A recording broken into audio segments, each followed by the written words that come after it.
Hey y'all, coming to y'all with a quick story time. I was just thinking the other day, I was watching something about Eminem, and I was thinking about like maybe about 10 years ago. Um, I was in this in CVS. It was like one of the coldest days of the winter, the coldest winters ever, and I saw this lady there.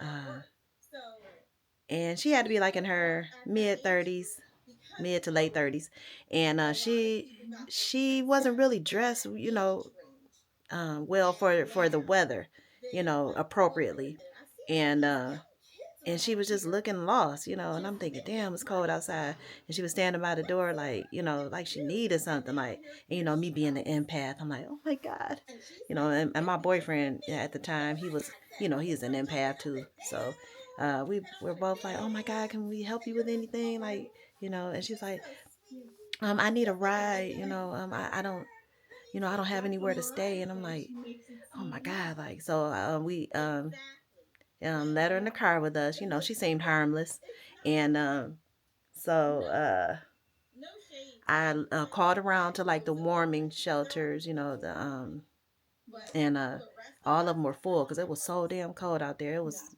not fit for man nor beast, and so I'm like, damn, like I felt so bad for her, like, oh shit, what we gonna do? She didn't have an appropriate coat on or anything, and so I'm like, I didn't really have the money, but uh I couldn't just let her be out there. So I got her a hotel room, actually a motel. I mean, it was decent. It was Motel 6. And, I got her a room for the night, and she was very appreciative. I got her a room in that was Auburn Hills.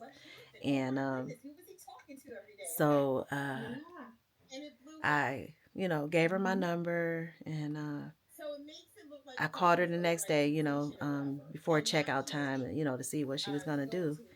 And I had posted on Facebook and telling what happened and stuff, and so people sent me money, so I was able to get her, I think, another day or two in a room, and so she was appreciative of that. And so uh I mean, when the money ran out, uh I called her. She didn't have anywhere to go, and so I let her stay at my house for a day or two.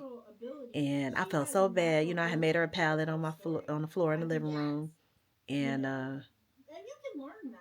my son was living with me, and he was kind of like, man, you just letting like strangers stay here. I'm like, Trey, she didn't have anywhere to go, and so he kind of like watched her like all night, But she took to him, and he was very nice to her, and anyway, she kept talking to us about Eminem.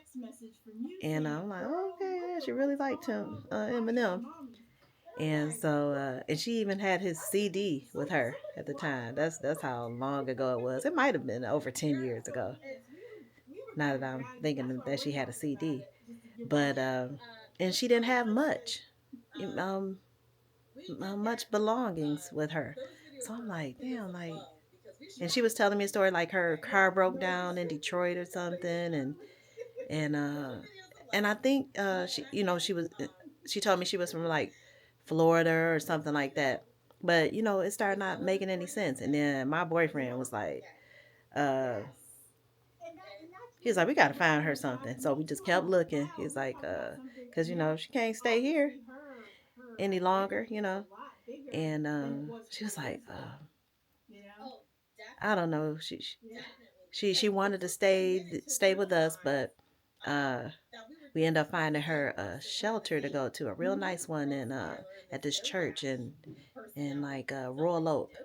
And you know I gave her a care package and stuff, and sent took her there, and she was mad as hell at me, like, and I felt bad, but my boyfriend like, oh no, you got to go, you got to get on. And so I don't know, I just happened to look her up later, and she was like a Eminem stalker. Like, she had been in prison several times. She was here because Eminem stays here, I believe, in like Rochester or something.